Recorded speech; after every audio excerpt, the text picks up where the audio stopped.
Bonjour à tous, je suis le docteur Michel Felt.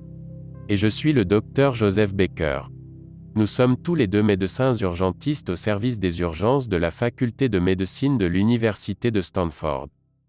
Dans cette présentation, nous allons parler de différents tests radiologiques que les personnels de santé peuvent utiliser pour l'examen et le diagnostic des patients Covid-19. La radiographie thoracique est un outil essentiel dans le traitement des patients Covid-19. Au début de la maladie, il peut n'y avoir aucune observation ou seulement légère sur la radiographie thoracique, et l'image peut être tout à fait normale. Sur la gauche, vous pouvez voir une radiographie thoracique normale. Sur la droite, vous pouvez apercevoir de légères opacités périhilaires aériques. Cependant, ces observations peuvent évoluer rapidement. Cette radiographie présente un cas de maladie beaucoup plus grave. Les zones d'opacité sont beaucoup plus nombreuses, et le patient est en fait intubé avec un tube endotrachéal qui est bien visible sur la radiographie. Pour la Covid-19, les observations typiques sont celles d'une pneumonie virale diffuse, des opacités pulmonaires bilatérales diffuses qui apparaissent de plus en plus alors que la maladie progresse. Des épanchements pleuraux ne sont pas fréquemment observés chez les patients Covid-19, à moins qu'une autre pathologie soit présente. On doit envisager une nouvelle radiographie thoracique à chaque fois qu'un changement significatif se produit dans l'état du patient.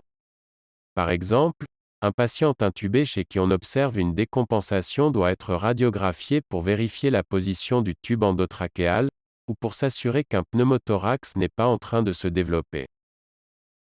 Le scanner thoracique a été utilisé afin de diagnostiquer et de répartir les patients Covid-19, et plus particulièrement en Chine.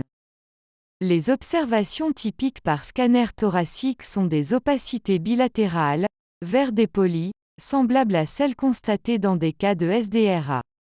Il a été démontré que le scanner thoracique est très précis dans le diagnostic des changements associés à la Covid-19, avec des observations intéressantes même lorsque la radiographie thoracique paraît normale.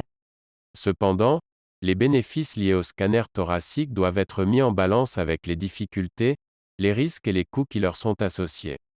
Transporter un patient jusqu'à un appareil de scanner thoracique, qui est souvent éloigné des locaux de soins primaires et des salles de réanimation, pose des risques pour un patient gravement malade. De plus, sortir un patient d'une zone d'isolement présente aussi un risque de contamination pour le personnel de santé et pour le personnel présent dans la salle de scanner thoracique. Par conséquent, le scanner thoracique est seulement recommandé s'il est probable que son résultat changera le cours du traitement du patient. L'échographie au chevet du patient peut également être utilisée pour évaluer les patients gravement malades sans avoir à les sortir du service des urgences. L'échographie peut être utilisée pour détecter des signes d'infection ou de surplus de fluide dans les poumons, pour observer le cœur, et pour évaluer l'état d'hydratation du patient. Ce sujet sera abordé plus en détail dans une autre présentation. En général, la plupart des patients qui sont examinés pour un cas probable de Covid-19 passeront d'abord une radiographie thoracique. Ils peuvent également passer une échographie si cette technique est disponible sur place. Si radiographie et échographie sont normales, il n'y a pas besoin d'imagerie supplémentaire.